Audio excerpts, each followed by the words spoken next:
Hey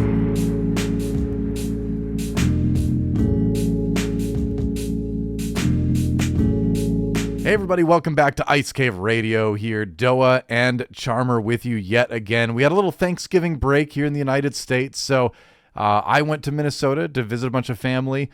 Even though I was close, I didn't see any of the Fantasy Flight people. You know, they feel like family in a way, in a gaming sort of way, but you know, they're not like blood family. So I had to prioritize the actual immediate family. Next time we'll hang out. But yeah, I got to see the nephews and brothers and sisters and parents and all that. It was a good time. I got some gaming in. You and I were talking about video games a little bit before we started. I know this is a card game podcast, right? Specifically Star Wars Unlimited pod game cardcast. Is that what I was saying? Racing cardcast. I need a nap. But what I was gonna say is I played some Absalom with my little brother. It's like a beat 'em up roguelike. And I've been playing a lot of roguelikes lately. I finished Hades 2, although when I say finished, I mean I got the credits to roll, but I still need to go back and do a lot of stuff yet. But I don't know. I'm just like in a roguelike era right now, I feel like, which sounds cool to say until you realize I'm only talking about the video game genre that I play and not about just me as a person. But what are you playing? What's your era? So I have been playing a lot of card games recently, and I have not been doing a lot of video gaming unless it's with my kids. So sure, I will say on Black Friday, because I had not yet purchased it and I had a lot going on, I bought as like an early Christmas present to myself, although in my household we celebrate Yule, so it's a Yule present. But I bought Expedition 33. Oh, great choice. And I'm gonna great game. Start that when I get like my next holiday break. So I plan on playing that over, that late December, early January stretch. But I've also been playing a lot of Fortnite with my two sons. Oh, neat. Because they had the new Chapter 7 thing come out, and it's just been a lot of fun. They made, like they always do, enough changes or whatever, but they made it so like you surf into the island, and my kids just think that that's hilarious. And yeah, it's been a good time. My youngest son in particular, Monroe, normally before this season, he used to want to do this thing where he would wear a skin like from the battle pass that would match what an in-game boss looked like, and he wanted to role play as a boss, right? So he would play the game and he'd be like, Dad, I'm going to pretend to be an NPC. Well, this season they made it so if you kill the bosses, you can pick up this thing and you literally become the boss. Like you get extra abilities and your skin looks like the boss and you show up on the map as a boss, like the full 9. Okay. So that's what we spend the entire time doing, is he just wants to be a boss every game. And that's awesome. He loves it. So that's all that matters. I think Fortnite is great. I mean, I've never been like a giant Fortnite player, but every time there's like a promotion that has something that I like whether it was like Star Wars or Dragon Ball Z or something like that, I'll always like jump in and play some rounds, and I have fun. Like I'm terrible at it, but I enjoy it. It's always no build for me. Although I did try to learn to build like 5 years ago or so. I was like, this looks interesting. I just want to see what this is like mechanically. And the thing that surprised me is when I was learning like the finger patterns for like editing windows and doing different like builds and stuff like that, it reminded me of the finger patterns I had to learn when I played a lot of StarCraft. StarCraft 2 and StarCraft 1, because when you're scrolling through your base building patterns where it's like select the base, build the unit, all that kind of stuff, and doing your different camera angles. I played Zerg, so I would like spam camera POVs too. I would like hotkey camera spots on the map as well. And so just going through all that stuff, like the speed you have to do it and the information you have to gather, like I was like, this kind of feels a bit like StarCraft. And that really like gave me a lot of respect for the people that are really good at the game.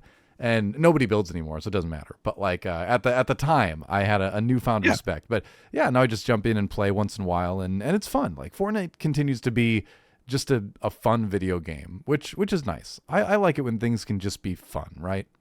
Well, we need to schedule an Ice Cave squad night or something. Yeah, I'd be down. Maybe I'll fire up the old live stream and we can get some folks from the Discord and rotate people in who want to play and make a thing of it. Because I'm also with you. I'm a no build guy because I came over from H1Z1. Oh, sure. And so for me, the building thing, it just feels awkward. So here's a quick aside. This is the story time with DoA section of this, which used to be like a bingo thing on like that people would do when I was on esports broadcasts. Is story time with DoA. Here's my story. All right, so when it comes to battle royales, if you remember way back when DayZ was out, and that was like the big thing. Then DayZ became what was the one that the company Bluehole made? Why am I forgetting the name of it? Winner Chicken Dinner, and all that. Yeah, you know what I'm talking about. PUBG. Yeah, that's right. Okay, so PUBG came out. I was living in Korea at the time. It was big, and I worked for a Korean broadcaster called OnGameNet. For those who don't know, I was broadcasting like StarCraft and League of Legends and Hearthstone and Overwatch and all the stuff for them. Heroes of the Storm, and so they had a show on that channel. This was a 24-hour gaming channel on cable TV over there. They had a show called like Race to the Top, or it's kind of loosely what it translated to, but they would take celebrities or like pro players and they would lock them in a room and they wouldn't be able to leave until they finished the game that was set before them.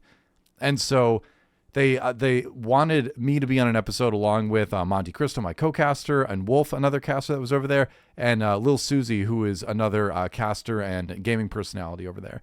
And so they had us, what they want us to do is the four of us had never played PUBG in our lives, and they put us in a room and said, you cannot leave until you win a 4-player squad game. And I don't know if you know PUBG, but that is an impossible task to set before people. And so we tried, and we spent 12 hours in that room just doing nothing but playing PUBG. We took like a little break for pizza, and we managed to actually get second in one round. And I think we honestly, like, I feel like the production staff gave up before we did, because they were all like, we want to go home. And we're like, oh, well, it's like, I don't want to, we wanted to leave too, but we didn't want to leave our task unfinished. But we ended up leaving it there. So the second was the closest we came, and they made like 4 30-minute episodes out of it. It's used to be out there on the internet. I don't think it is anymore, because when I think op.gg bought the OGN brand, they privated all the OGN Global YouTube videos, because that's apparently something they decided to do. Guys, please unprivate the videos. But anyway, free the OGN Global content. But that was out there. So anyway, that's my battle royale story, is trying to beat PUBG for the first time ever and failing. Great story. Anyway, let's talk about Star Wars Unlimited. How about that? Yeah. All right. Hey, guess what? You know, we should, because massive news since the last time we did an episode. It's been a couple weeks, but this came out right after we recorded our last episode before the Thanksgiving break. And, and we knew the titles of expansions, but they gave us a bunch of info on A Lawless Time, which is set 7 in Star Wars Unlimited. And I was like, oh, come on. Why are you doing this to me on the weekend before Thanksgiving after we recorded our episode? And I was like, is there a way we can maybe get one done? But it just wasn't going to work time-wise. And so here we are, finally, in this episode, talking about set 7, A Lawless Time. And but I have all the spoilers that have been revealed so far up to December 4th. Lined up for us to take a look at. But before we jump into it, what are you excited about, Charmer, going into this one? All the multi-aspect stuff, personally. So as we go through it, obviously we'll see a theme, but I just love when we finally get to the things that we kind of theorized about way back. I know it feels like a long time ago, but it also, to me, still in many ways feels like yesterday when the game was just first coming out. And I remember us talking about how the game was so well designed from a foundational standpoint because there were all these clear directions you could go, right? Like cool special bases, neat things you can do with leaders, etc. And so things that we had talked about were, tricolor cards, for example, or, multicolored bases or whatever. And so seeing, we haven't seen a multicolored base, but we've, we'll go over it. We've got at least one base that is thematically, in my mind, I would describe as multicolored. That's what I'm excited about. I just love, when, again, you have a good foundation and there's all these clear signals and then you finally get the payoff. Yeah. Okay. had to step away for a second, but we're back now. So anyway, you were talking about your excitement with A Lawless Time and all that. I also am excited as well, of course. The credit system seems really, really interesting to me because I love that we have... I'll backtrack a little bit and say that one of my least favorite things in Star Wars Unlimited since it's come out has been ramp. Because ramp works differently in Star Wars Unlimited than it does in other card games, where it functions in a similar way to other card games in that you get to play bigger stuff sooner. But there's a crucial difference with Star Wars Unlimited that is related to the fact that you get to flip your leader early. And that's such a powerful move to do in a game that getting to do that even one round earlier can make such a huge, huge difference. And I think it makes, I would imagine it makes a lot of challenges on the balance side of things and on the design side of things to say, hey, we'd love you to be able to play these higher cost cards sooner, but if we do that, then we need to make sure that every single leader isn't going to suddenly become overpowered because of that. So credits are such a great way, I think, to get that ramping vibe and that mechanic in the game where you do get to play bigger things sooner without having the leader flip, right? Because the credit doesn't count as a resource towards your leader deploying. So I just think it's a really, really great way to, maintain that mechanic that's so popular in a lot of card games, but also balance it in a way where leaders aren't going to be affected as much as they were with just putting resources into play. I mean, look at the leaders that are still really strong right now. All these sets later, right? It's the leaders that are able to do resource cheating in a way. Han 1. Han 2. So right. It's that kind of stuff, right? Boba Fett in set 1 for a long time. Yeah. Yeah, there's that. There is also another really neat thing about the credit aspect that I really enjoy, which is that it opens up a lot more thematic design. So the idea of maybe there's a card or an event or something that's like, you play a game of Sabacc and then it's, look at a credit. Maybe both of you reveal the, top card of your deck. I'm thinking it also ties to old Decipher Star Wars, right? So instead of a Destiny draw, it always does, right? Yep. Maybe instead of a Destiny draw, it's like you reveal top cards of your deck, and whoever has the, bigger card or whatever, you win a credit token. Or again, thematically, you could have some of these underworld characters that if they deal damage to a base, they steal a credit, right? To like take it from your opponent. I think that there is a lot of ways that you can make this just really, really fun. You could have stuff that like converts credit tokens into experience tokens, right? Thinking like Mandalorian buying his Beskar armor. I dig it, but all that being said, I think that what you have identified is really the crux of why I'm most excited and why I think it also makes sense that we're seeing this in set 7. Obviously set 7, the big overarching story is going to be rotation, and it would not surprise me if going forward, as you were implying, ramp stuff is based around these credit tokens or similar effects, as opposed to just putting resources into play because of the leader flip thing.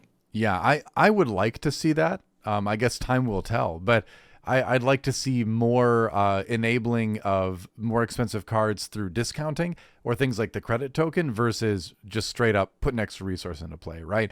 I don't think permanent resources being added is good for the state of the game as far as balance goes, as far as like card design goes. So the more we can kind of stay away from that, I think the better. I love manipulation of resources. I love smuggle. I love plot. I just don't like extra resources coming into play, and by the same token, I wouldn't want something that removes resources for one player either. I don't think that's a good thing to introduce in the game too. But yeah, there's your credit token. Oh, go ahead. I was gonna say, unless it's them choosing to do it. So I do think that's like a good balance thing, like we've seen with Lando or whatever. But I don't think, if you're coming from other games, that we need Stone Rain, for example. Yeah, we've all played against that land destruction guy in Magic where it's like, okay, great, I can't play the game, I guess. Thanks. This is really fun. Yeah. So there's a credit token on the screen right now. It is just a supply token that says credit. And it says, while paying resources, you may defeat this token. If you do, pay 1 less. So that means it can pay for not just playing cards, but it can also pay for costs because it just says while paying resources. So this could pay for a leader ability. This could pay for, an ability on a unit or something like that. So it is very versatile too. It's not just about playing cards. So I like the design of that too, where they make sure to do it in a way where you can use it for any sort of cost in the game and not just paying the number in the upper left of a card. I think that's great. So I'm excited to dive in and see what else has been revealed. And if you have already, then stick around. You'll hear our opinions on it. If you haven't, stick around because it's going to be really cool. But before we get into that, I want to shout out our sponsor really quick, Into the AM. They make great clothes. I'm wearing one right now. Look. Yeah. Hey, it's the one you were wearing on our last episode. So, I was just thinking I should have wore one of my other ones because I did not think about that. More shirts arrive. I said the last time we recorded that I'd already ordered more for myself. Well, they arrived and they are fantastic, but I forgot to wear one. I did not think about that, but that is kind of what happened. It's okay. It's a great shirt. Go to Into the AM. I'm a professional speaker.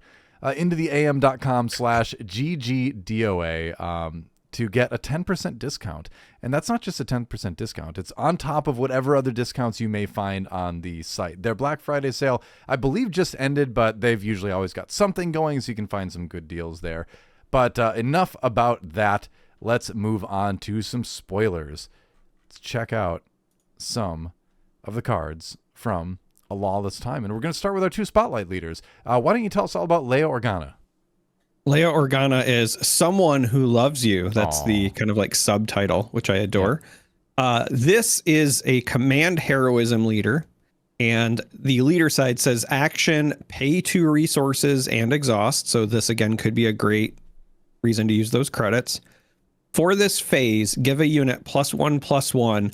Now that sounds really underwhelming for that cost, right? Sure. But wait, there's more. Oh. You give it +1/+1 for each different aspect it has. So if you have, a command heroism card, it's +2/+2. Mm-hmm. And as we'll see as we go through some of these reveals, yes, we have 3 aspect cards in the game now. So this could be, an on demand, you pay 2 and exhaust your leader to give something +3/+3, which is a healthy amount of resources. Now, epic action, you can deploy her at 5 or more resources. And of course, when you deploy her, you get this massive 2/2 body with a rebel trait. Huge. That's right. Just a 2/2 for your 5 deploy leader. So obviously there's a gimmick, right? There's something that we got to know about. Has the overwhelm keyword, but also has when deployed, choose a unit. Give an experience token to that unit for each different aspect among units you control. So again, if you have some situation where you have 5 aspects on the board, or you could even have as many as 6 if you really wanted to also include some of the villainy stuff, right? But if you're playing like a rainbow deck, then when you deploy this, then you could choose the leader. It says choose a unit, not another unit. So this is why I think her stats are so low, because you can always target itself. Mm-hmm. And then you just give it some experience tokens. So like the upside is, in theory, you could on resource turn 5 get an 8/8 overwhelm. Now, is that likely? No. But if you could find a way to consistently get this to be 4 aspects that you see, right? So just like 1 off aspect and then your normal 3. Well, that's a 6/6 overwhelm on resource turn 5. That's pretty good. Yeah. And I think that's reasonable, right? And I mean, at the very least, you would think that you'll be able to, have something from the off aspect with whatever, deck you're playing Leia with, and at least get a 5/5 overwhelm for 5, which, is not the greatest deploy turn ever, but it's still more or less in line with leader strength, where the overwhelmed keyword makes up for it having like 1 less defense when you compare it to some of the force leaders in like Legacy of the Force being 5/6s and things like that on the 5 flip. Yeah. So it's not bad.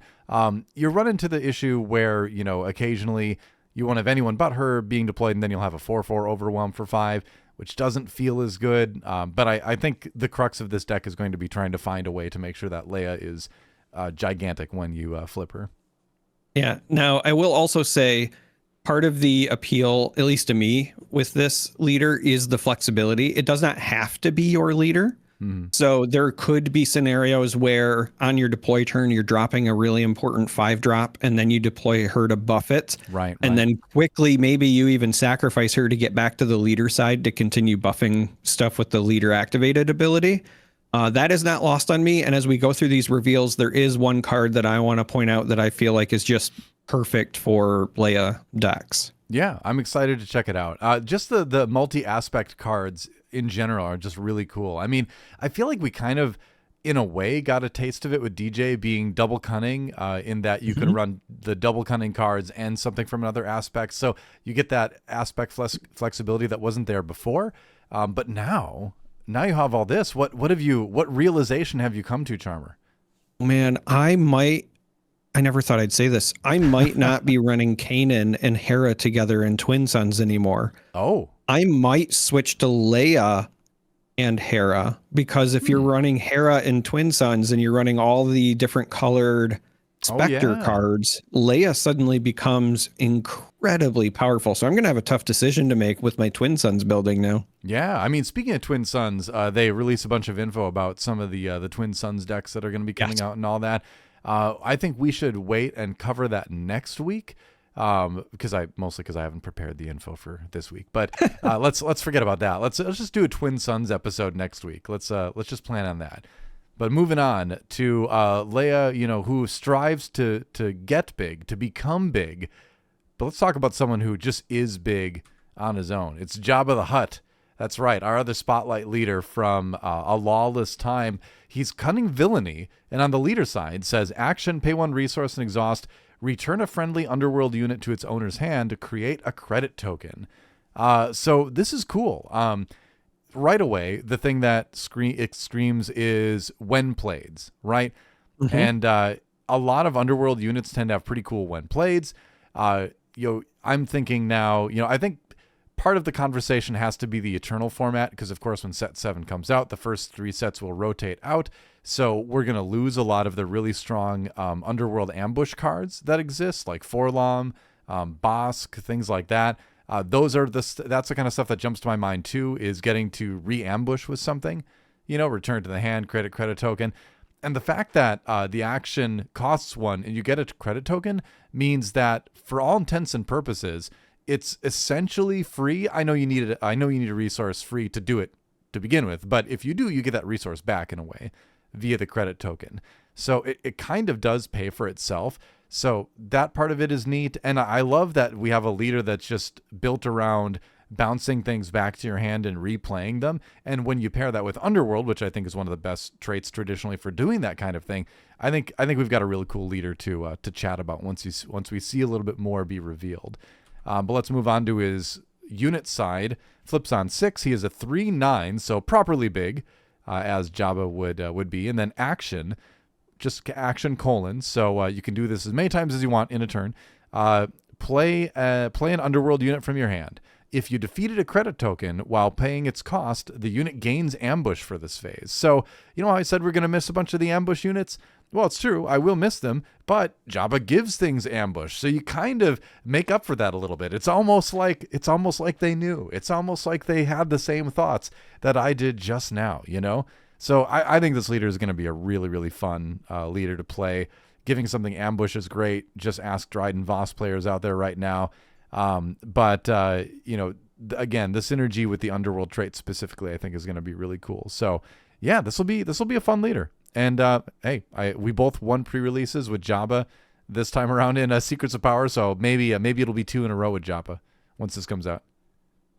Yeah, I really like this leader because you can use his ability, like you can pay the credits to use his ability, and so you can offset that. Or if you purposefully build a deck where you have like an equal balance of really expensive things that you want to ambush in when you deploy him, along with maybe a bunch of cheap things, so that you can kind of replay them purposefully and then bounce them. Mm-hmm.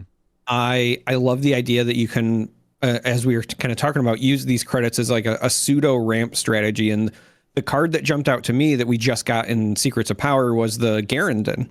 So if you don't remember what that is, it's an underworld unit. It's a 1/3 that's a 2-drop, but it has, when played, you name a card, you look at your opponent's hand, and then you discard a card with that name from it, and then it also has plot.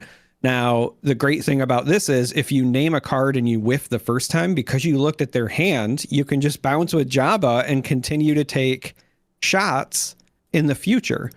So you can really be disruptive with, even things that will still be available post rotation when you start thinking about this leader. Right.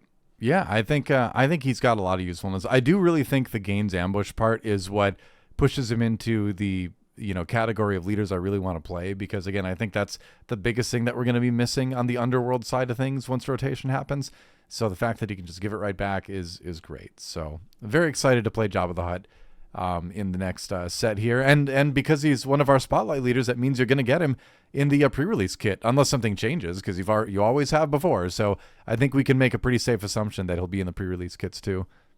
Let's move on though to base, and this is an exciting aspect, no pun intended, of the common bases coming in set 7. Yeah, I can't believe this is common. So this is Daimyo's Palace. It is a vigilance base that starts with 27 health, but it's a common base that has an epic action. Yeah. And it says you play a card from your hand, ignoring one of its attributes, but it does not count heroism or villainy. So you can ignore either the presence of a command, a vigilance, a cunning, and aggression. I keep wanting to say anger. I don't know why. I was stuck on I know it's not anger, but my brain's saying anger is right a now. red color, I suppose. Yeah.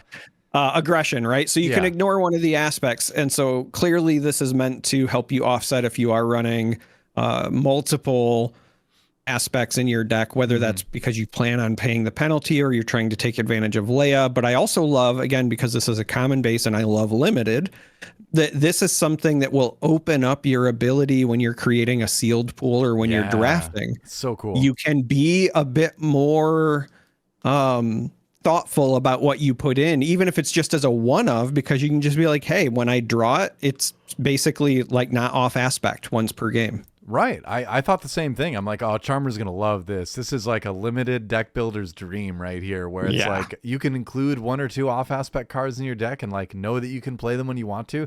So much more flexibility. But when I look at this, I look at it and think, okay, I know a lot of the double aspect cards are going away because, again, rotation. But, what double aspect cards are we going to see now coming out that are going to be, usable? Like, for instance, Unity of Purpose was a set 4 card. Right. So that's going to still be around. And so being able to play a deck that has command in its aspects in some way, leader or base, and then using, this base to be able to, pay for one of those green aspect tokens and not have to pay 8 for it, that's kind of a big deal. So I really am curious about going in and examining then what double aspect cards suddenly become much more playable because you can run a base like this. That's going to be interesting. And so another very interesting base is we've got the Great Pit of Carcoon. This is our first special rarity or spotlight rarity, whatever you want to call it, special rarity card for a spotlight leader. It's 27 health. It is a command base, and it has the epic action: discard a unit from your hand, search your deck for a card named the Sarlacc of Carcoon, reveal it, and draw it. And so that's kind of neat. You can just summon the Sarlacc whenever you want to. I would imagine that's probably going to be something that you want to build around. It's I've got a lot of, it's such an interesting base because on the one hand, you've got the Sarlacc side of things, right? Which is great. But I also am kind of interested in the part of this base that just lets you put a card in your discard pile whenever you want to, from your hand. Wow. Because that I'm a big Admiral Trench player, and so I love getting things out of my discard pile. So when I see a card that lets me just put one in there, just with an epic action, I think to myself, I wonder, what other shenanigans I can do with this, either with existing cards or with stuff that might come out that deals with the discard pile. I've always, you know this if you go back and watch episodes. I've always talked about wanting more interaction with the discard pile, and so I'm hoping this is a little bit maybe of an indication that we'll see that. What do you think? Yes, I think we'll have more interaction with it, but also I said because assuming that you've got it in this slideshow, we will see the reason why you do this on the Sarlacc of Carcoon. Is it? Let's see. Let me hold on. Let's get to it. If you're listening, this won't matter. There we go. There's the Sarlacc of Carcoon. Go ahead. All right, so the Sarlacc, so the thing you go fetch with this base is an 8 cost ground unit that is just in the command for traits. It's an 8/9 creature, but on attack, you can put a unit from your discard pile on the bottom of your deck and then deal damage equal to that unit's power to an enemy ground unit. So the idea is you are trading a card in your hand with the base to find this, but also the card you trade guarantees you have at least one target when you do finally get this on attack, so that you can, hopefully eat something, pun very intended, on the ground. Yeah, I like it. It's very expensive, obviously, so it's going to come later in the game. Maybe you can like find a way to generate a bunch of credits to play it early or something like that. That would be cool, and it would be very thematic with with what we're seeing so far. But I think the ability is cool. And again, I do love that it has to do with discard pile manipulation too. That's great. I understand why it's limited to ground unit, because that thematically makes sense.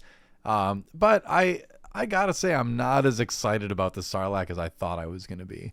I wanted some sort of like capture mechanic, where you could capture an enemy unit and feed it to the Sarlacc and heal or get some sort of benefit that way. I don't know. I think this is cool, but I wanted something a little bit more. This is okay. I admit this is the Decipher CCG player inside, wanting more player fantasy as always. But I did have a little bit of that. I was just about to say, I think that what we want is exactly what we did, because feeding stuff to Sarlaccs and Rancars was literally my favorite thing to do in that game. I did that too. But yeah. I do think that when you look at this purpose, which this is in the Spotlight deck, it's kind of meant to be introductory. I think that if you're trying to design around new players, this is just a cool interaction that I think anyone will understand, and you get that payoff. For sure. I hope we will get, another version of Sarlacc at some point, many sets down the road or whatever. But I also wanted to point out the other neat thing about that base, since that's what, started this discussion, is yes, there's the reanimator aspects that are in command already that you pointed out, but because it's just a command base, if somebody wanted to brew a bit, for example, we did just get in Secrets of Power a leader in Padme, which cares when you discard things. So this would be also just like a guaranteed trigger for Padme if you really needed to ping something. Yeah, Padme at the Sarlacc pit, why not? And I feel every deck you build with Great Pit of Carcoon, you're just going to make it a 51 card deck. You're just going to build your normal deck, and you're just going to throw a Sarlacc in there, right? Because you don't want to play this base without the Sarlacc. Even if you're playing something aggro, I still think you throw it in there just because why not, to make sure you're not, milling yourself too much. But yeah, Padme Sarlacc pit, that sounds like a good deck to me. I mean, even if you never play it, just finding it and then like putting it in your resources is still better than being forced to resource something you didn't want to, but you still get that trigger, right? Yeah, that's true. That's true. But either way, neat base. I think it's cool that we've got these very unique mechanics coming out with that. I just want to feed my opponent's units to it. That's all. That's all. Sorry. I was talking to some of the devs a while past, and I made some comment about some sort of player fantasy I would love to see in the game, and one of them literally goes, "Found the Decipher CCG player," and I'm like, "Yeah, you're not wrong. You're right about that." So, and I'm never gonna change. I'm sorry. It's just who I am. It's not a phase, FFG. This is who I am now. Don't apologize. Let's move on to Han Solo. Another one of our special cards. He's a 1 for a 1/1 because he's got hibernation sickness. He's blind, but he is shielded and on attack. Give an experience token to this unit. And what a great little implementation of lore and player fantasy. This is great. As I was just a little bit critical a moment ago. I will give this card a million points for player fantasy, because as he fights, as he does things, he becomes more aware. He becomes able to see better. His eyes open, and he gets more powerful, right? So this is such a perfect card for the player fantasy side, because he starts off weak. He's got hibernation sickness, and as he fights, he starts to sort of be able to like become more capable again. Just chef's kiss to whoever designed that one. I think it's fantastic. And double aspect as well. I didn't even mention that. It's vigilance. I was going to say. Yeah, vigilance command. So one of our first double aspect non-heroism, non-villainy cards. Or multi-aspect, I should say. And it's in, I think, the aspects that you would expect, right? Yeah. Because we see shielded and we see on attack triggers. Command usually cares about combat stuff. Vigilance usually represents shielded. Also has that rebel trait on it. So we know that there's a bunch of rebel synergy. I'm with you. When I saw this, I was like, wow, this is just a really neat one drop. And I dig it. Yeah. There's all sorts of like token manipulation you can do with the shield token or the XP tokens and all that. And he's one of those units that even though he's on the weaker side, he's going to kind of demand a response right away, because he could get out of control pretty quick if he's not taken seriously, right? There are cards out there that can ready units that are relatively cheap. So there's a chance you could give him like 2 XP in a turn or something like that, hit for 2 and then hit for 3 more. So I think it's going to be a really fun card to mess with, and it's going to be a fun one in the Leia deck. Let's move on.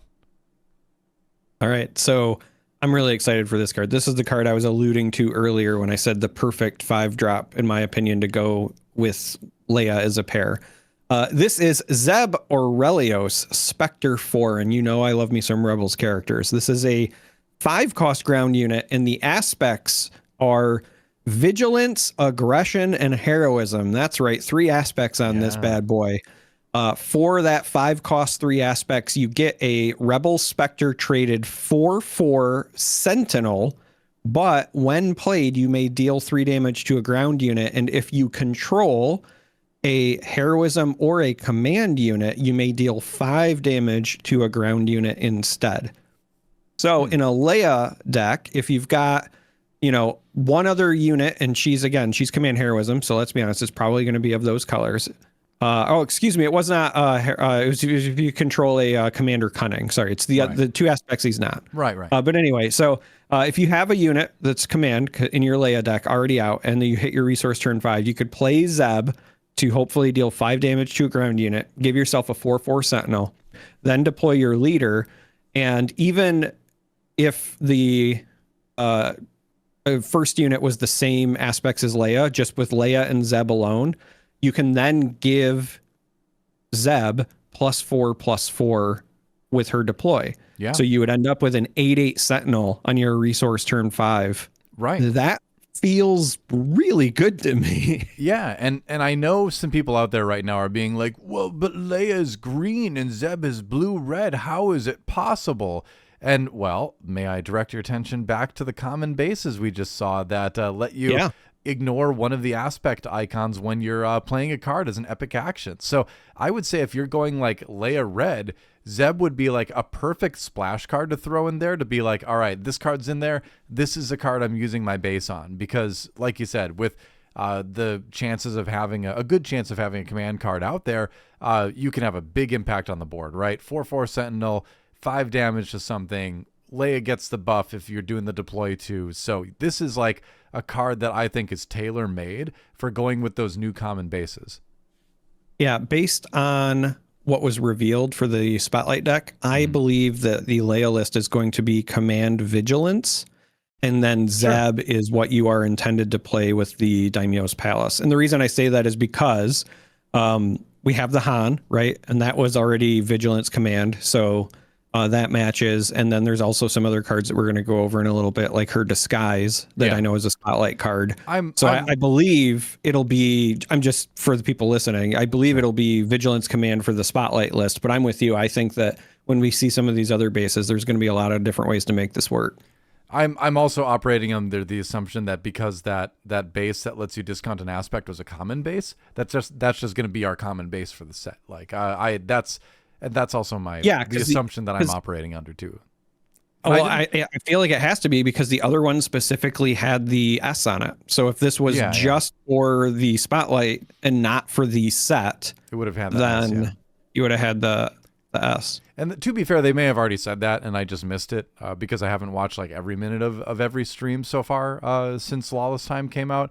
But yeah, that is the assumption I'm operating under, and I think it's a pretty fair assumption to make. Let's move on to Hondo Onaka, 5-cost Cunning Vigilance this time around. 3/7. You may look at the top card of your deck at any time. That's kind of a cool passive ability to just have. This is a legendary, by the way. And then action, play the top card of your deck, paying its cost, of course. Use this ability only once each round. So Hondo, basically amounts to letting you use the top card of your deck as a card in hand, which is a neat ability to throw into the game. And then when you think about all the other ways that Cunning and Vigilance sometimes have, or like Heroism, for instance, with R2-D2, of manipulating the top card of your deck, you can do some fun things where you can be like, all right, I'm going to change the top card of my deck to something I want to play, then play it because I've got Hondo. That's cool. And at 7 health, he's going to stick around for a while too. So I like that they made him durable enough that you're going to probably get to use the ability at least once. So I think it's a neat legendary. I think potentially this is one that we could see show up in a good amount of decks, Yeah, and what I love about it is we've already seen a lot of mechanics throughout the history of this game where you care about what's on the top of your deck. Yep. Well, this just gives you a nice way to peek. And even just backing up a set, right? We just got DJ. We were talking about how he's double cunning. Well, if you play double cunning vigilance, then you can also still play him without the aspect penalty, right? You don't have to do other weird stuff. He also works with DJ. Right. And I don't know. I think this is a really neat card. The only thing I worry about is whether or not the stats will be worth it. 5 for just a 3/7 with no other keywords feels a little understated. But give him some nimble prowess, and then we're talking. Well, I was just gonna say, being that it's in Cunning and Vigilance, which can definitely play slow, and given the fact that again it kind of extends your hand, I would love to see the different ways that we can use this. I kind of want to play around with the old Yoda leader. Yeah, totally. But I mean, that'll have to be the old eternal format. Yep. Yeah, there's so many things where I think like, oh, I'd love to play it with this card, and then I'm like, oh, but I'll only be able to do it in Eternal or Twin Suns. But yeah, that is going to be an ongoing conversation. Let's move on to Lando. All right, so we have Lando Calrissian.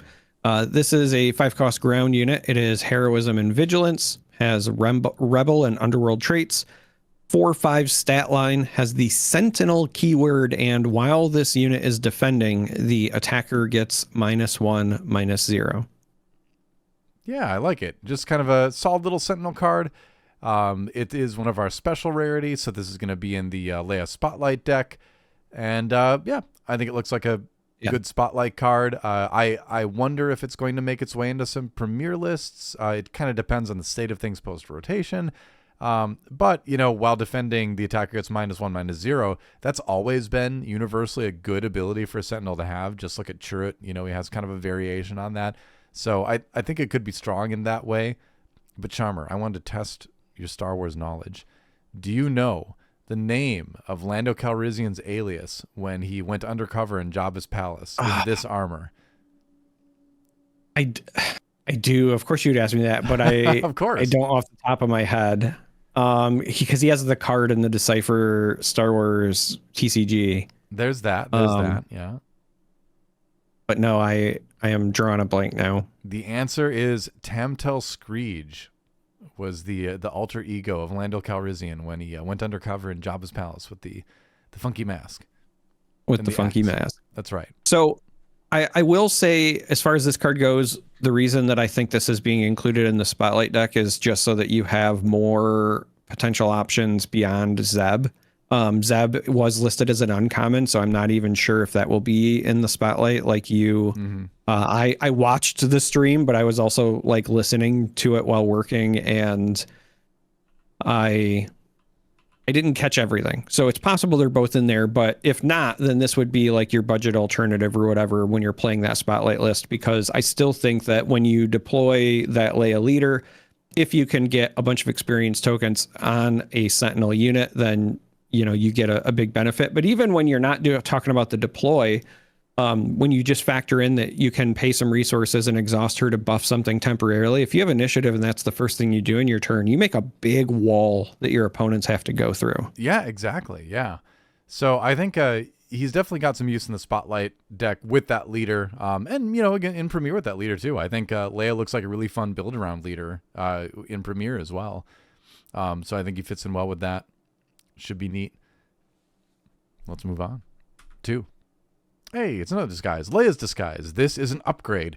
2 for a +2/+2 upgrade. The aspects are Vigilance and Heroism. Attached to a non-vehicle unit. Attached unit gains the Underworld trait. When played, if attached unit is Leia Organa, give a shield token to a friendly unit. So, cool upgrade you can put on Leia after she deploys. You can also off-aspect it and put it in Jabba's deck to give something Underworld so you can use his ability around it and bounce it or something like that. But that's a fringe case. We're talking mostly about the Leia deck here. But yeah, give Leia a shield and +2/+2. That is quite good. It can fit into the deploy turn, I think, pretty easily to kind of make up for her low stats if things are going a little bit on the rough side. But Charmer, I have another question for you. What is the name of Leia's alter ego when she goes undercover in Jabba's palace? I don't know, but I know she hands out shield tokens. I will say that's the part I like most about this, is that it doesn't just give the shield to whatever this is deployed on. You put this on Leia, and then you can give a shield token to anything. Yeah. But no, I do not. I remember that there was a card, and I knew that when you asked me the Lando, you'd ask me this, but I don't remember either. The answer is Bausch. Was the name. Oh, yeah. It's like, isn't it like BAUSH or some, or it's like SCH or I don't know how it's spelled. It's like BOUS. There's like a bunch of, it's like 2 S's and H, or like an S and 2 H's or something. It got like a little bit funky with the consonants at the end. But yeah, it's something like that. BOUSHH. Oh, okay. Yeah. All right. 2 H's. I was close. I just remember it because of the contact lens solution. Bausch and Loam. Yeah. Yeah. Loam sounds like another bounty hunter in Jabba's palaces, if you think about it. It kind of does. Yeah. Let's move on. Tell us about R2. R2D2, part of the plan, is a 2-cost ground unit that is command and heroism. Has a 1/3 stat line along with the rebel and droid traits, but when played, you search the top 5 cards of your deck for a unit that shares an aspect with a friendly unit and draw it. So the part of the plan thing is that he is helping you search for something else. Mm-hmm. And even if you have nothing else, right, if this is your first turn play, because he counts himself, you would still be able to, at a minimum, find either a heroism unit or a command unit. But the fact that, again, in this Leia list where you're going to have multiple aspects and have that kind of flexibility, I would imagine this could find you a bunch of different stuff. I think it's a kind of a neat include. Yeah, I'm excited about this card because it's one of our first like genuine, I think, really good searchers in the game, right? There haven't been a lot of just like searcher cards in Star Wars Unlimited when you compare it to like a lot of the other, like for instance, a lot of the Bandai card games live and die on their searcher cards, which on the one hand, I like the consistency that it brings to decks. On the other hand, I think it's boring to just put a bunch of searchers in your deck too. So I get why you would want to stay away from it. That said, I would like a little bit more of it in Star Wars Unlimited than we've seen. And so it's cool to see R2 here, because this is a card that could work well outside of just the Spotlight deck and outside of just the Leia deck. Any deck where you're going to reliably find a command card or heroism, you can use this card and have it be a good turn 1 play to kind of make sure your early game goes right on curve. So I like it for that reason, is that it just seems like a solid searcher card, right? Which we don't have a ton of in Star Wars Unlimited. Johnny Morrow, as usual, with the great art too. I think really when I think about the ones that seen a lot of play, it was, I mean, realistically, just the set 1 Vader is the most, I think, iconic one. And even that is 7 resources. Yeah. Most searchers need to be cheap to really work, because they're there to set up your mid game, or early game. So yeah, I like it. Moving on to the Jaunty Light Freighter. 4 cost, command, heroism, 1/1, but when played, give an experience token to this unit for each different aspect among units you control. So very similar to the Ley Organa leader flip ability, but just kind of in unit form, you know? So I think this is going to be a fun one in limited.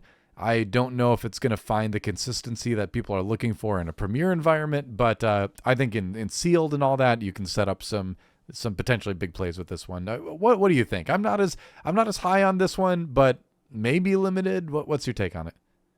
I'm torn. I think that we'll have to see more of the set to really know, because on the one hand, it's always going to count itself. So bare minimum, it's a 3/3, which is not great for a 4 cost card. Yeah. But it is a space unit. It is also a transport. So we have seen transport matter at times as far as traits.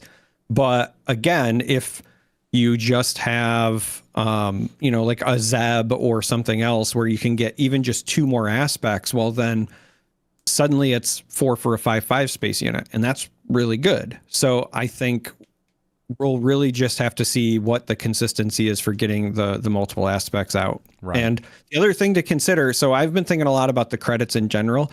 Depending on how many different ways we can create credits and depending on how easy it is, I think will also impact the way we view this set, because credits are a great way to pay for off aspect stuff as well. Yeah, it doesn't have to just be ramp into the printed cost. It can also be ramp into your off aspect stuff. And so if that ends up being a big part of this set, and I would not surprise me if that were the case, then I also think that we could see cards like this have a lot more value if we're paying for more off aspect stuff more frequently. Yeah, that's really true as well. I've always been a big fan of putting off aspect things in decks.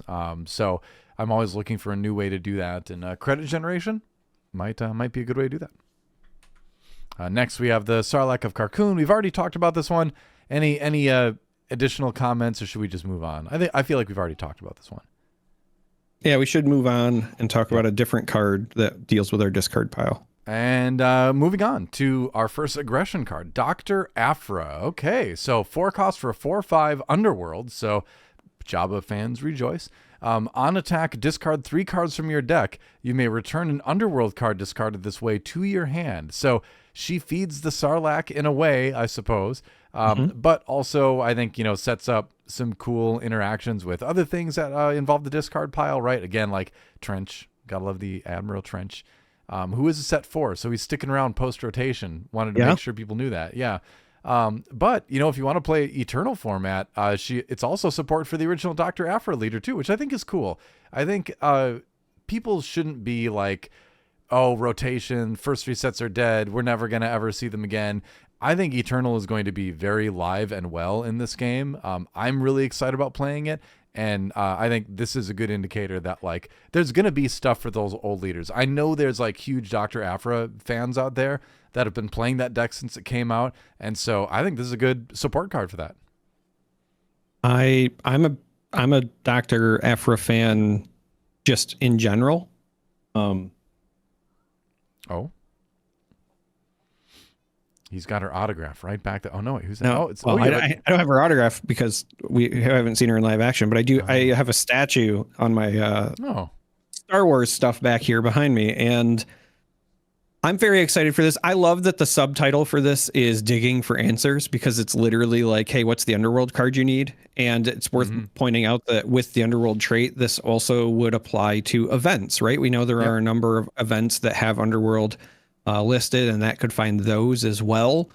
I wonder if we're going to get other types of cards in this set that care about putting stuff from your discard pile back on the bottom of your deck, like we saw with the Sarlacc pit, because this does feel like the sort of thing where, if you even got a couple of activations, you might have to worry about potentially milling yourself, or maybe this is maybe this is one of those things where they're safe to put it in this set because Vigilance is going to rotate out, right?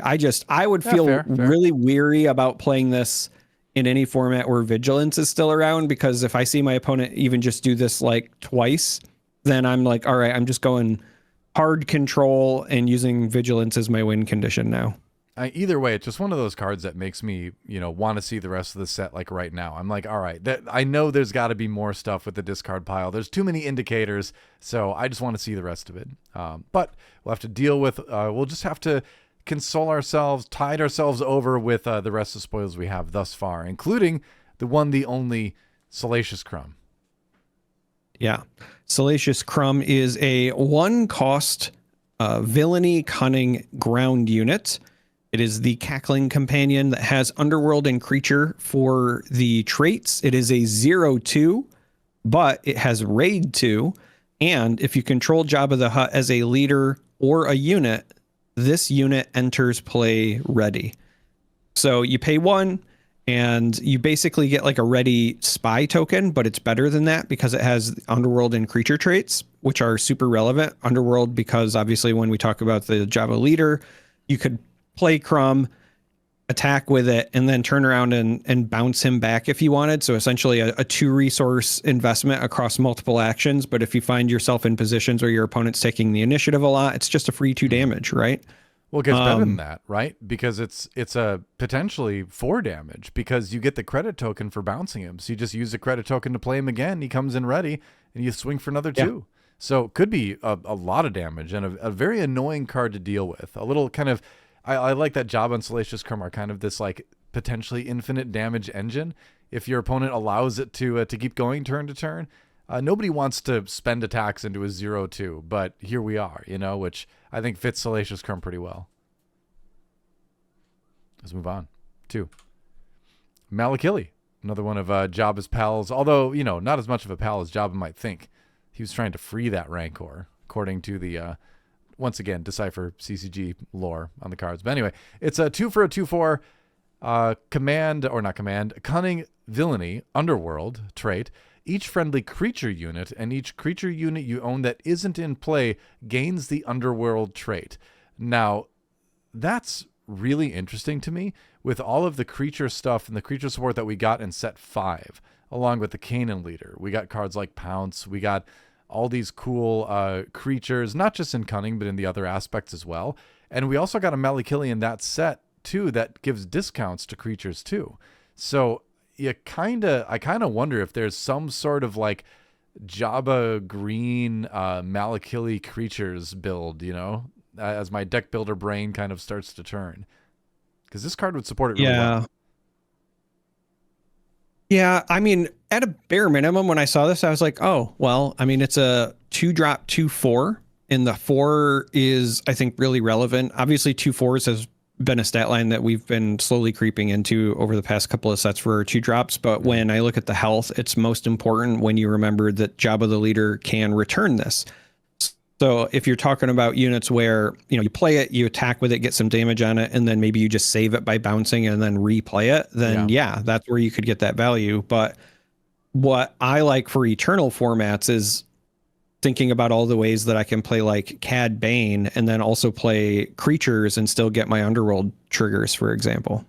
Right, yeah. And there, like I said, there's a lot of good creatures, and I can't say enough good things about the card Pounce. It's a 2-cost cunning event that lets a creature attack with +4.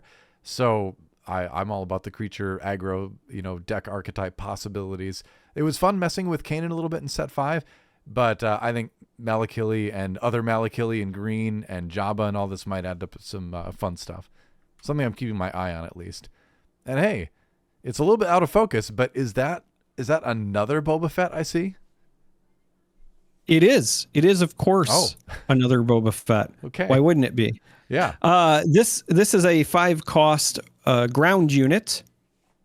And unfortunately, because of the blurriness, I do not know what his little cool sub trait is, but it's probably for a price. I think. Yeah. That's what I'm seeing it as, for a price. That's what it looks like to me. So 5-cost ground unit, cunning villainy, but you get a 6/5 stat line, Underworld Bounty Hunter.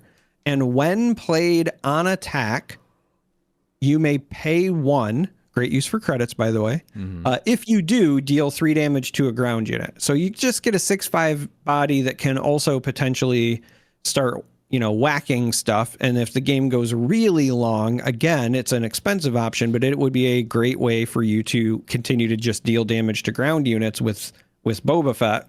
Yeah. And again, kind of the same thing where you might even have a scenario where maybe you play Boba Fett and then you swing with him and you pay the cost to deal 3 damage to one ground unit. He attacks into a different ground unit, and then you pay to bounce him as a way to kind of like heal / protect him, and then rinse, repeat that cycle. So a lot of flexibility we're seeing here with the Jabba leader.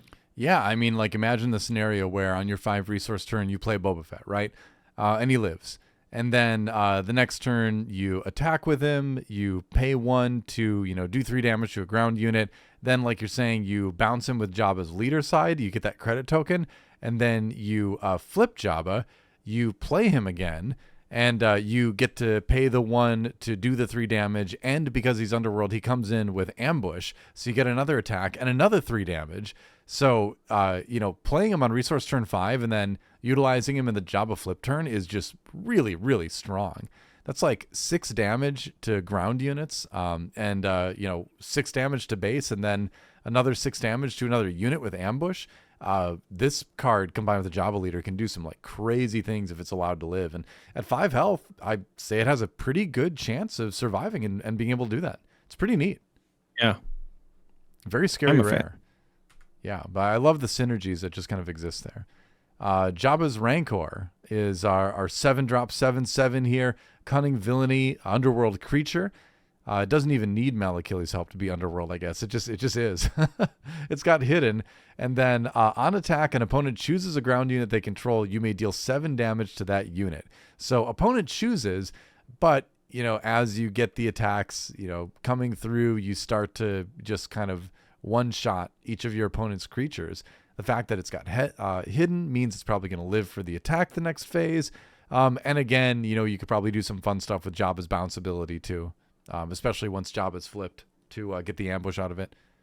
Well, and again, talking about the flip of Jabba, right? If you're flipping Jabba on 6, but you have a credit and you're using that, well, then this gets the ambush, right? Nice, good pairing with the deploy. So you'd get to ambush with a 7/7 and potentially hit something else. I am kind of curious about the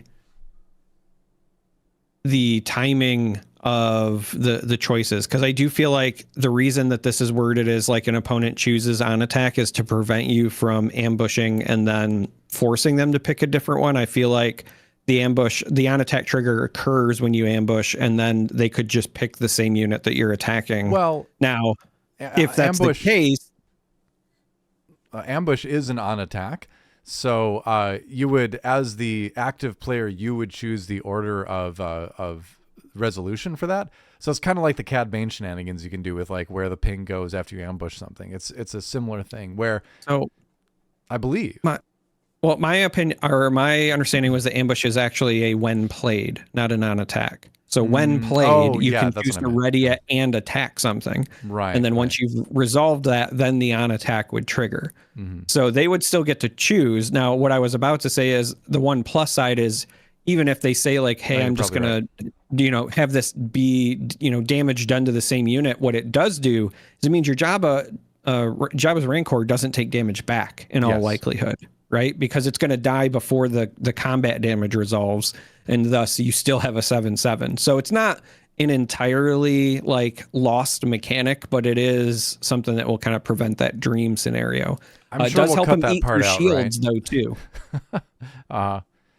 Yeah. I don't know what happened in my brain right there. I knew these The same thing that happens to all of us, man. We're old. I know. Let's move on. Hans Golden Dice. Hans Golden Dice. This is a 1-cost upgrade, and it is Heroism and Cunning. The attached unit gains on attack, discard a card from your deck. If its cost is odd, create a credit token, and it provides +0/+0, and it's just an item as far as its trait. So you pay 1, and then your unit gets an on attack that might give you credits, but it also does discard a card from your deck. And so given that we're seeing that, and we've seen Dr. Aphra, it does, again, make me wonder that much more whether or not we're going to see more either discard cards that care about the discard pile, stuff that recycles it or whatever. But it's interesting that we've already now seen 2 cards that care about it. Yeah, it really does feel like that is going to be a theme this set in some sort of way. Again, I think this could potentially pair pretty well with the Han Pilot Leader, that cares about odd costed stuff. This, being a 1 cost, works in all the qualifications for that side of things. And then, creating a credit token also lets you, kind of, pay for something else as well. So yeah, I think, I think that this could work well in the Han Pilot deck. We'll see. It's an easy way to maybe get one more ship out right in a turn, or get one more pilot on something maybe. I don't mind it. Yeah. Let's talk about your boy. All right. Qui-Gon Jinn. Influencing Chance. AKA he's cheating. Cost 4. He's in Cunning. 3/5 Sentinel. When played /on attack, look at the top 3 cards of your deck. You may discard one of them, put the rest back on top in any order. So I like the deck stacking mechanic of it, which is essentially the influencing chance part of the card. But again, something that puts a card in your discard pile. There's gotta be cards that mess with the discard pile here, right? Beyond the Sarlacc. I'm convinced. Yeah, I personally really like this card. I think that for a single aspect card, because he's just Cunning, the stats, the keywords, and the traits, even without the when played, are already really good. You get a 3/5 Sentinel, Force Jedi Republic. All of that's really relevant. You're also getting Sentinel in Cunning, which is pretty rare, right? So we have a lot of bonuses, but the when played on attack of, looking at the top 3 cards of your deck, like, yes, you're putting one of them in the discard pile, but if you are influencing your draws, if you're basically saying like, hey, I get to be 1 card deeper every turn instead of just getting my top 2, I technically am looking at 3 and I'm picking the 2 that are best. And that's not even counting whether or not you and I are, potentially correct about caring about the discard pile. That's just really good in general. And then even further, because it's just Cunning, again, when you factor that you can pair it with a number of cards that care about deck order very easily, right? So like I think of Rey, where if you're running the Rey that when it's drawn, you can reveal it, right? You could play him first and then choose to activate some of your draw mechanics after you've manipulated the top of your deck to make sure you get her trigger. So I don't know. I want to build around him because I think this is a really powerful ability. Yeah, it works with so many existing things. In Eternal, it works with the original C-3PO. You got that, right? You can look at the top and then name the number. And again, even though he's even costed, I would still say he does kind of work in the Han Pilot deck too, because he does let you stack what card is on top, which helps you hit the Han Leader ability more often. So I think he's got some potential in a lot of different decks, and at a 3/5 Sentinel for 4, that's just straight up a good stat line too. So he's kind of a card with like no downside as I see it. Sure feels that way. Yeah. You've got one more to take a look at. Yeah, unmarked credits. So this is a 1 cost Cunning event, has the supply trait, and for that 1 resource, you create a credit token. So kind of Cunning ramp in some way, shape, or form. It's a little bit interesting because it's not permanent ramp, but you're not paying as much as you would have for resupply, but you do still also have to spend the card. Right. I suspect we're going to have more ways to interact with these credit tokens, and there's going to be the potential to have them either destroyed or stolen. So I think there's also potentially greater risk. But all of these cool mechanics, like the Jabba Leader, for example, that care about when you use credit tokens also reward you for it. So the fact this is also a common, I would wager, pun intended, that this is a like bread and butter card for this set, just kind of in general. Yeah, for sure. I think just in general, having a card that generates a credit token is going to be nice in the meta, right? Because it's one of those things that can fit into a lot of different decks, right? I'm sure it'll be very thematic this time around, but if you have a deck in the future where it's just like, all right, well, I'm going to be playing a lot of 1 cost things, I can just play this as sort of like a filler thing if I have a deck that doesn't play on curve as often, and then the next turn I can play something that much more expensive and hit a higher curve for 1 round. I think it's got a lot of usefulness. I am curious about more interaction with the credit tokens, like you're saying. You can't have credits without a way to steal them, right? There's got to be a way to take some of these credits, right? But you know, the threat of playing a 1-cost unit, playing this, and then the next round being able to play something that's 4-cost is pretty cool. So yeah, we'll see what happens, I guess, with it. But I like that it's in the game. I think it's going to be pretty foundational, and just again a mark of very intriguing things to come, I'm sure. And on that note, that's it. That's all the spoilers that have been spoiled thus far as of December 4th, while we're recording this here. So lots to be excited with A Lawless Time. Any final thoughts here? I'm just excited. I just want to get deeper into spoiler season. I just want to start opening packs, getting a pre-release. Set 6 is really fun, don't get me wrong, but I'm excited about rotation. I'm excited about rotation. I will probably be a lot more excited about this set once my PQ passes. I have one coming up at my local shop. It's like the store that's literally the closest to me. It's 5 minutes from my house. So lately, as far as Star Wars goes, I've been really just trying to get some reps in because I want to actually try to compete instead of goof around for once. And when that is done, then I will dive in. I'm afraid if I get too excited now and start looking, I will spend all day just brewing, you know, post-rotation decks. Yeah, I'm not doing any of that until we know more. You know, I want to get a little bit further. Yeah, thankfully there's not enough cards have been spoiled yet for that. I've got my PQ coming up in early January is the one I'll be at. But Store Showdown in just a couple weeks here, if I can make it. Hopefully I can. And I have no idea what I'm going to play. I always feel obligated to play one of the new leaders every time. This is the first set where I've really kind of struggled to find one because there's a lot of leaders I want to play, but I kind of want to wait until rotation. That said, I'm still having a lot of fun with Sabe. I'm having a lot of fun with Cassian. I still need to go and build that Daedra Blue deck that I've been talking about. But I might end up just playing Luke 4 because I love pilots and I think Luke 4 is still really good right now. So we'll see. We'll see. But yeah, I think that's about it. It's been a fun episode. Let us know down below what you think. If you're excited about the cards, if you think we got anything wrong. Besides the obvious thing I got wrong. I don't know. Like I said, my brain just turned off in the moment. But don't talk about that in the comments. That never happened. Whatever you think you heard, you didn't hear it. You didn't hear it. What you did hear is me telling you to join our Discord. We've got a great community, lots of people chatting about the game, lots of fun stuff, and lots more coming with that as well. And yeah, like, subscribe, blah, blah, blah, YouTube shenanigans. And that's about it. That's all I got. Final word. May the Force be with you.